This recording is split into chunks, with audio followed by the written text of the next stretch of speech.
안녕하세요. 배신의 장미입니다.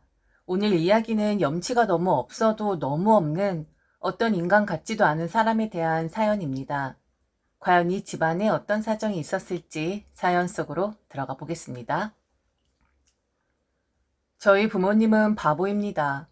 혹시나 자기들의 입에서 말이 잘못 나오면 오빠네 부부한테 큰일이 날 것 같아서 그동안 침묵을 지키고 계셨었거든요. 그렇게 함으로써 속은 이미 썩을 대로 다 썩은 상태가 되어 버렸고요. 저 또한 아주 오랫동안 부모님이 그리 속을 썩고 있을 거라고는 생각하지 못했었습니다. 저 또한 얼마 전에 알게 되었거든요. 부모님은 최근에 저와 오빠네 부부 사이에서 일어난 이 사건을 보시면서 절대로 오빠네 부부에게 지면 안 된다고 무슨 수를 써서라도 제가 가지고 있는 것을 지키라고 하셨습니다. 그리고 제가 어떻게 해결을 하든 부모님도 제 뜻을 따를 것이고 어떤 행동을 하든 제 편에 설 것이라고 했고요. 형제지간에 이런 일이 일어났다는 것에 어이가 없지만 그들의 뻔뻔한 태도에 저는 넋을 잃을 정도입니다. 그래서 저는 지금 단단히 제 것을 지키고 있어요. 그들에게 빼앗기지 않으려고 말이죠. 이런 몹쓸 상황에 놓이게 된 것은 바로 그놈의 돈 때문이었습니다. 돈이 도대체 뭐길래 부모 자식 간의 사이도 멀어지게 하고 남매 간 사이도 이렇게 엉망진창으로 만들어 놓은 건지, 그리고 그들은 왜 그렇게 욕심을 부리는 건지 세상이 너무 무섭다는 생각이 듭니다. 내 핏줄이 이러할진데 남은 어떻겠어요? 이번 일을 겪으면서 저는 귀신보다 사람이 정말 무서운 것이구나 라는 것을 다시 한번 절실하게 느꼈고, 그리고 돈 앞에서는 핏줄도 부모 자식도 형제감도 없는 거구나 라는 것을 확실하게 알게 되었습니다. 그리고 걸어오는 싸움에는 저도 강하게 맞서야 한다는 것도 알게 되었고요. 그럼 정말 미친 사람이나 다름없는 저희 오빠 부부에 대해서 이야기해 보겠습니다. 오빠네 부부는 결혼한 지는 12년 차입니다. 10년 차일 때 참 요란하게 자기들 결혼 기념일을 챙긴 사람들이었었는데 리마인드 웨딩이라고 다들 아시죠? 오빠네 부부는 양평에 위치하고 있는 좀 특별한 호텔에서 결혼식을 치렀었는데 10년이 되었을 때 같은 호텔에 좀 작은 웨딩홀에서 리마인드 웨딩을 올렸었던 사람들이었거든요. 가까운 식구들만 불러서 암튼 식사를 했는데 올케 언니는 드레스 코드는 어떻게 해야 한다. 선물은 뭘 줘야 한다. 암튼 저희 부모님과 저를 들들 볶았던 것으로 기억을 합니다. 그래서 제가 오빠에게 그랬었어요. 올케 언니가 너무 유난을 떠니까 그냥 니들끼리 하면 안 되냐고 말이죠. 언니 너무 유난이다. 무슨 리마인드 웨딩이래? 돈이 남아 도는 것도 아니고. 그리고 왜 내가 선물을 줘야 하는 건데? 오빠 결혼 10년 했다고 나한테 이득이 된 것도 아닌데. 너무 웃기는 처사 아니야? 언니가 나한테 뭐 해달라고 했는 줄 알아? 취업탁 내야 한다고 10년 기념으로 글쎄 오브 다이아 목걸이를 해달라고 하더라. 내가 정말 웃기고 기가 막혀서 말이 다 안 나와. 오빠 자꾸 이런 식으로 하면 나 가만히 안 있어. 언니한테 좀 적당히 하라고 해라. 이게 뭐냐? 바랄 걸 바라야지. 사람이 왜 그렇게 앞뒤 분간을 못하냐고. 그냥 참석하는 것만으로도 고맙게 여겨. 진짜 우리 적당히 좀 하자. 어? 제발 좀. 저런 소리를 하는 올케 언니를 가만두고 있는 오빠도 등신 같고, 암튼 오빠도 오빠이지만 올케 언니는 정말 마음에 드는 구석이 하나도 없는 사람이었습니다.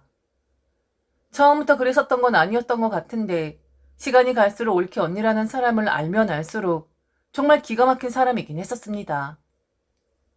올케 언니는 철이 없는 건지 아니면 통이 큰 건지 모르겠으나 씀씀이도 매우 컸었고 자기 씀씀이가 큰 만큼 주위에 바라는 것도 많았던 사람이었습니다.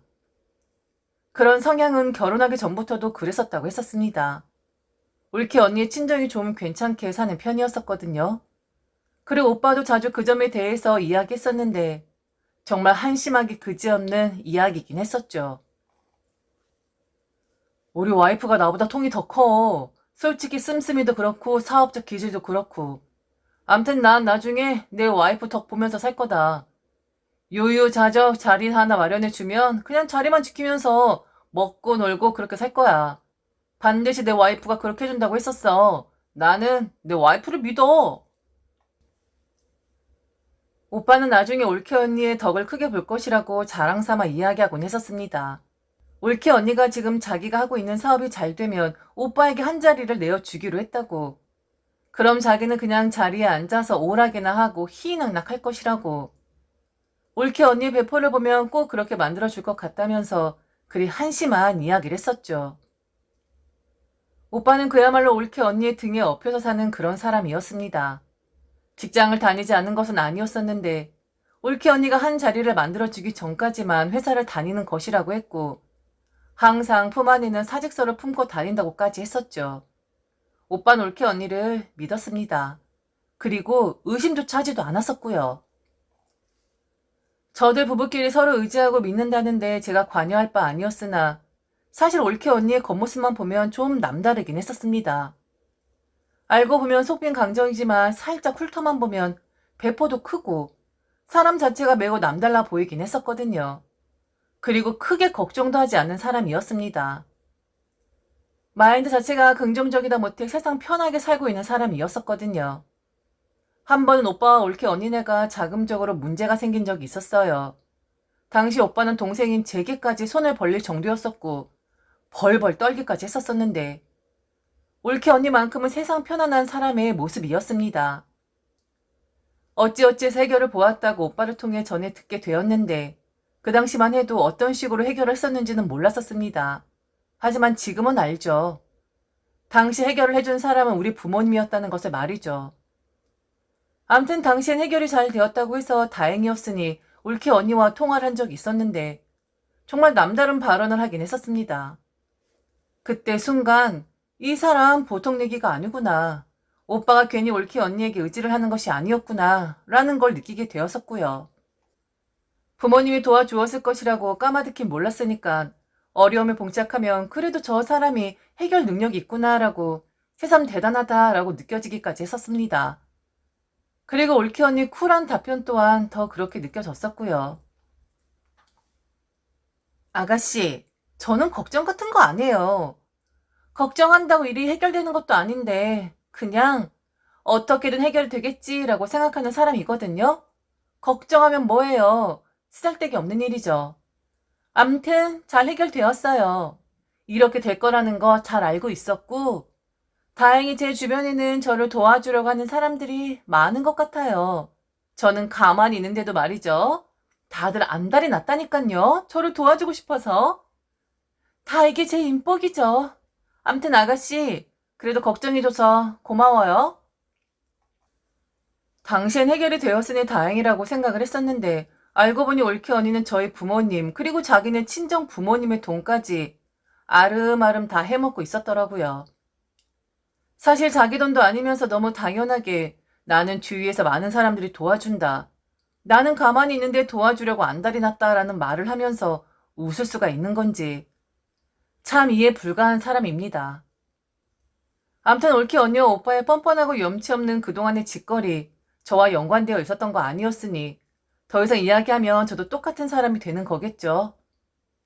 그런데 이번에 드디어 저와 관계되는 일이 생기고 말았습니다. 저는 정말 여러분들에게 묻고 싶어요. 어떤 생각을 가지고 살면 제게 저런 이야기를 할 수가 있는 건지 말이죠. 이건 뻔뻔하다, 염치 없다라는 단계를 넘어서 개 또라이 같은 짓거리를 제게 했고 올케 언니와 오빠는 제게 말도 안 되는 것을 요구하면서 너무 당당했었거든요. 너무 당당하니까 그들이 합리적으로 보일 정도로 말입니다. 아직 결혼을 하지 않은 저는 부모님에게 미리 집 한 채를 증여받았습니다. 오래된 빌라였고 반지하이고 아주 작은 그런 빌라였어요. 결혼도 하지 않았는데 작은 집을 제 이름으로 한다는 것이 좀 부담스럽긴 했었는데 부모님은 자식들에게 미리 증여를 하는 것이 좋을 것 같다면서 제게 그 반지하를 넘겨주셨습니다. 오빠는 이미 결혼을 하면서 집 한 채를 받았기 때문에 부모님 입장에서 제게 그 작은 집을 주시는 것이 공평하다라고 생각을 하셨던 것 같아요. 증여세를 내고 암튼 그 집은 제 것이 되었는데 그냥 팔아버리고 현금화 시키는 것이 더 좋을 것 같더라고요. 그래서 증여를 해주셨지만 완벽하게 제 집이라는 생각이 들지 않아서 저는 부모님과 상의를 했고 부모님은 이미 너에게로 넘어간 것이니 제가 하고 싶은 대로 해도 된다라는 반응이셨죠. 그래서 저는 그 집을 부동산에 매매로 내놓았고 가격도 그냥 적당하게 욕심 부리지 않는 선에 내놓게 되었습니다. 그런데 집을 내놓은 지 얼마 안 되었을 때 오빠에게서 전화를 받았습니다. 엄마에게 들었다면서 말이죠. 오빠는 이미 찾아보기도 했다면서 그 집을 팔면 현금은 어찌할 것이냐고 물었어요. 그래서 저는 솔직하게 이야기를 했습니다. 언제 팔리게 될진 모르겠지만 팔리면 반으로 나누어서 부모님에게 드리고 나머지는 제가 가지고 있을 생각이라고 말이죠. 그게 옳은 판단이라고 생각을 했었거든요. 그런데 오빠가 팔짝 뛰는 것이 아니겠어요? 야, 그걸 왜 엄마 아버지한테 주냐? 그렇게 하지 말고 그냥 나랑 반반씩 나누자. 엄마 아버지 돈 필요하지도 않아. 그 연세 드신 분들이 돈이 뭐가 필요하냐? 너는 왜 쓸데없는 짓을 하려고 그래? 그냥 그거 팔리면 나랑 나눠. 나 반 주고 너 반 갖고. 그렇게 하는 게 더 좋은 거야. 아마 엄마 아버지도 그걸 원하실걸? 오빠가 그리 이야기를 하길래 혹시 부모님하고 이야기를 끝내놓은 것이냐고 물었습니다. 그런데 말을 좀 얼버무리더라고요. 지 혼자만의 생각이었던 것이었죠. 순간 훅 하고 화가 올라왔습니다. 뭐 이런 놈이 다 있나라는 생각이 들었거든요.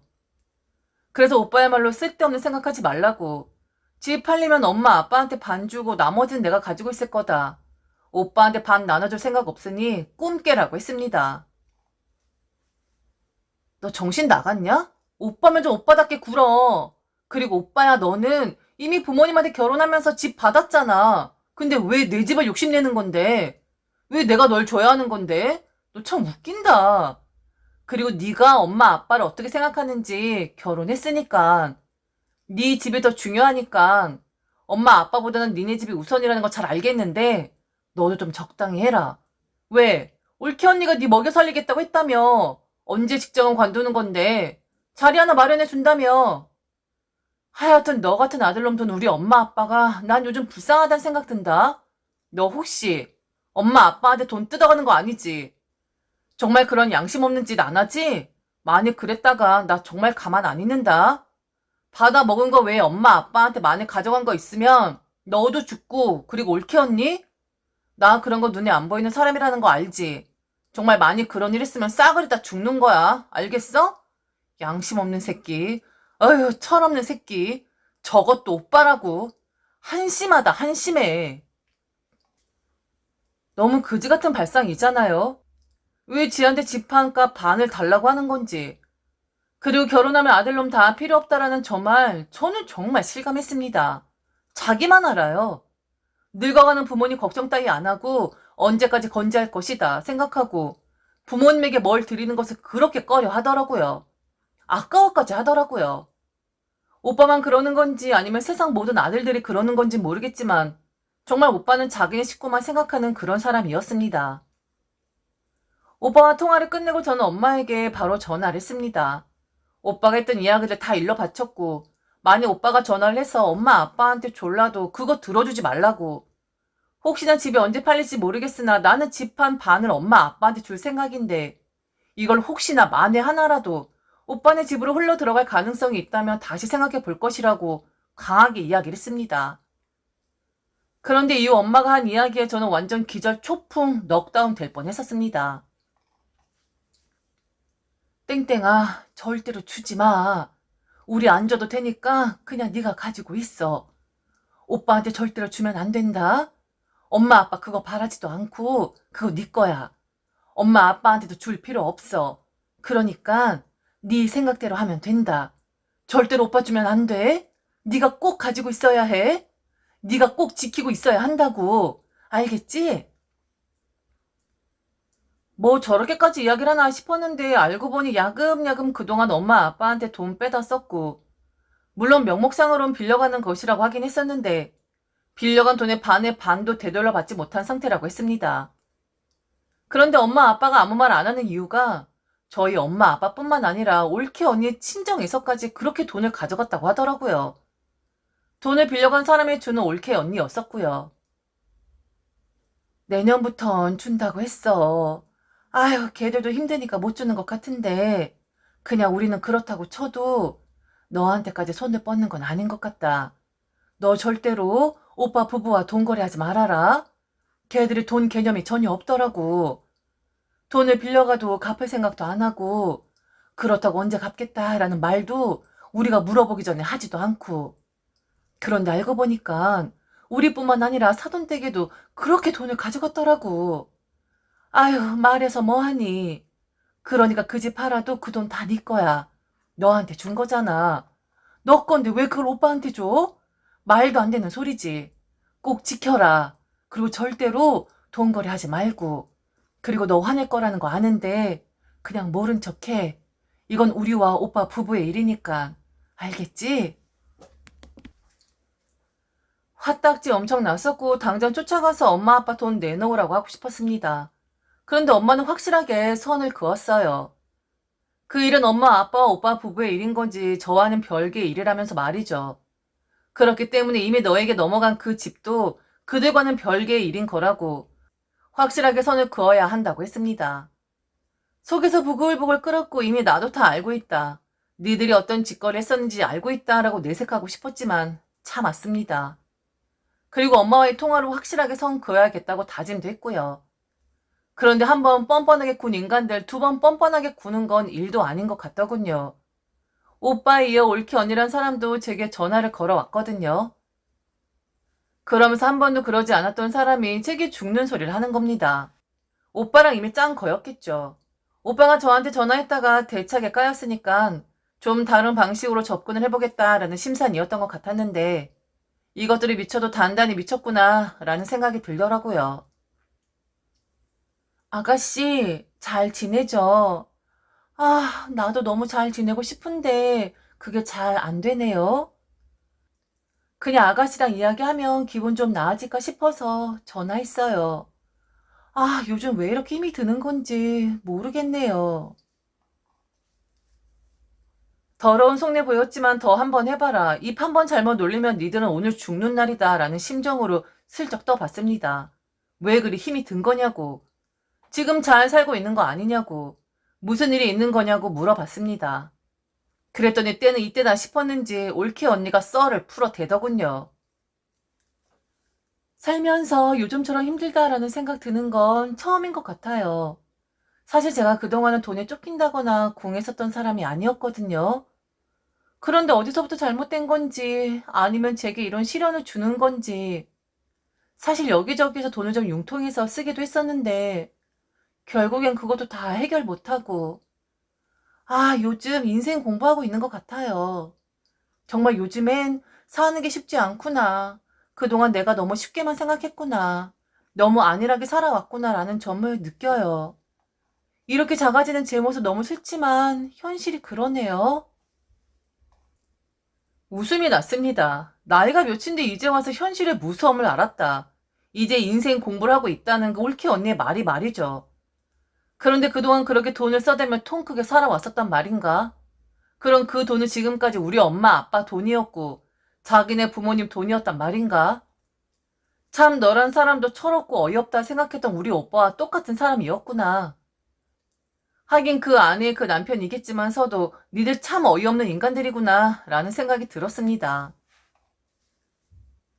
아가씨, 오빠한테 들었어요. 그리고 아가씨가 오빠한테 뭐라 했다는 것도 다 들었고요. 아가씨 입장에선 당연하겠죠. 저도 이해해요. 그런데 아가씨, 저도 오빠의 생각과 별반 다르지 않아요. 솔직히 부모님이 뭐 그리 돈이 필요하시겠어요? 아가씨나 저희가 단단하게 잘 살아야 부모님도 마음 편안하게 지내시는 거잖아요. 이왕 부모님에게 집 팔아서 반 드릴 생각이었다면 그냥 그 돈 저희한테 주세요. 그리고 솔직히 말해서 아가씨가 받은 그 집은 물론 아가씨에게 증여했으니 아가씨 명의인 건 맞지만 사실 따지고 보면 그 사람과 아가씨의 공동 소유나 다름없는 거죠. 저희는 결혼하면서 받은 아파트니까 어쩔 수 없이 해주신 거였지만 아가씨는 아무런 특별한 일 없었는데 받은 거니까 아마도 어머님 아버님 생각엔 그이와 공동 소유라고 생각을 하셨을 거예요. 그러니까 저희한테 반 주시는 게 맞죠. 그리고 저희가 요즘 자금이 좀 딸려요. 제가 이 나이에 인생 공부를 다시 하고 있구나라는 생각이 되어질 정도라니까요. 아가씨, 좋은 게 좋은 거라고 저희 사정 좀 봐줘요. 네? 그거 집 팔리면 저희한테 반 주세요. 올케 언니는 제게 읍소를 했습니다. 그런데 뉘앙스만 읍소였지 이상한 소리를 짓거려대는 건 오빠하고 다름없었죠. 뭐 이런 것들이 다 있나. 그것도 쌍으로 미쳐 망둥이처럼 날뛰고 앉아있구만. 내가 그냥 참으려고 했는데 그래 오늘 너 잘 걸렸다 싶었습니다. 오늘 날 제대로 한번 잡아보자라는 심산이었죠. 언니, 정말 그렇게 생각해요? 아직 팔리지도 않은 집이지만 정말 오빠랑 나의 공동 소유라고 생각하는 거예요? 내가 증여세 내고 내가 정당하게 받은 건데 아니 공동이라고 생각하면 증여세 낼 때 왜 가만히 있었대? 서류 체크하는 거 잘 몰라서 법무사 찾고 암튼 나 혼자 뛰어다녔던 것 같은데 그때 오빤 뭐 했대요? 아니 그러니까 아가씨 그 집 팔고 나면 아가씨 증여세 낸 거는 제외하고 그리고 나서 반으로 나눠야죠. 아무리 그래도 저희도 양심 없게 아가씨 증여세를 생각 안 했겠어요? 그리고 그땐 이렇게 아가씨가 빨리 그 집을 처분할 거라고 생각을 못 했었죠. 만일 이렇게 빨리 해치울 것을 알았다면 아마 저희가 앞장서서 증여세도 내줬을 거예요. 정말이에요. 올케 언니는 그날 제 앞에서 저런 소리를 안 했다는 것에 감사해야 할 것입니다. 전화 통화였으니 망정이지 만일 앞에 있었으면 그날 올케 언니와 저 둘 중에 하나는 죽어 나갔을지도 모릅니다. 화가 머리끝까지 나서 결국 소리 질렀어요. 올케고 뭐고 오빠 아내건 뭐건 간에 제가 봤을 땐 그냥 미친 또라이나 다름없었거든요. 미쳤나봐. 그치? 지금 정신 나갔지? 내가 모른다고 생각하나봐. 엄마가 하도 모른 척 해달라고 해서 내가 그냥 넘어가려고 했는데 야, 니들 정말 그러는 거 아니야. 니들이 자식이냐? 그러고도 니들이 자식이라고 할 수 있어? 어디 할 짓이 없어서 노인네들 쌈짓돈을. 니들 자식 보기 부끄럽지도 않냐? 그러면서 쓸 건 다 쓰고 처먹을 건 다 처먹고 싸돌아 다닐 건 다 싸돌아 다니고 그치? 흥청망청 남의 돈은 니들 돈이냐? 그치? 그게 당연했지? 니 돈 가지고 니 인생 공부해. 왜 우리 엄마 아빠 돈 가지고 인생 공부를 하는데? 이거 완전 미친 거 아니야. 미치려면 좀 적당히 미쳐라. 그리고 빨리 돈 갚아. 나 제대로 미쳐버리면 니들 죽고 나 죽고 하는 거야. 정말 이것들이 참아주니까 지금 되는 게 없나. 좋은 말로 할 때 엄마 아빠 돈 빨리 갚아라. 사돈 어른 돈은 그래 네 엄마 아빠니까 내가 참견 아빠는 아닌데 진짜 쪽팔리게 산다. 진짜 격없이 살아. 그렇게 살고 싶냐? 그 망둥이 같은 것들은 제게 연락하지 않습니다. 그런데 제가 그들에게 전화를 합니다. 빨리 돈 갚으라고. 만일 현금이 돌지 않으면 집값 좋을 때 얼른 팔아버리고 부모님 돈 갚아드리라고 매일매일 전화합니다. 전화 안 받으면 카톡도 하고 문자도 보내고 심지어 메일까지 씁니다. 아주 죽으려고 하더군요. 올케 언니란 사람은 저를 무슨 협박으로 신고를 하겠다고 하는데 하라고 했습니다. 그 깎고 벌금 조금 내면 되는데 무서울 거 하나도 없다고 오히려 제가 으름장을 놓았습니다. 신고할 테면 한번 해보라고 말이죠. 그리고 오빠 놈한테는 엄마 아빠 돈 다 갚기 전에는 근처에 얼씬도 하지 말라 했습니다. 오빠, 내가 오빠라고 생각해 줄 때 얼른 엄마 아빠 돈 갚아라. 내가 오빠를 오빠라고 생각하지 않은 그날 되면 너랑 나랑 볼장 다 보는 사이 되는 거거든? 그리고 정말 제발 인간 좀 되라. 너나 네 마누라나 어떻게 그 지경이냐? 쪽팔리지도 않아? 이 양심 없는 것들아? 좀 잘 좀 하자. 그리고 다음 달에 제때 돈 안 들어오면 나 다시 전화한다. 아니면 그냥 경고 없이 찾아갈 수도 있어. 피차 얼굴 보기 싫테니까 우리 면상 까는 날은 되지 말자. 제발 좀 부탁 좀 할게. 오빠야. 부모님과 오빠 부부의 일이었지만 저는 중재를 할 수밖에 없었습니다. 너무 당연했거든요. 부모 돈이 자기네 돈인 양 그리고 돈거래를 했는데도 흐지부지하게 처리하는 그들의 모습에 이건 아니라고 생각을 했었거든요. 엄마 아빠는 제 편입니다. 물론 엄마 아빠 다 믿진 않아요. 그래도 오빠란 놈이 자식 노릇 못하니까 저라도 자식 노릇하려고 애 한번 써보는 것뿐입니다. 지금까지 들어주셔서 진심으로 감사합니다. 이상 배신의 장미였습니다.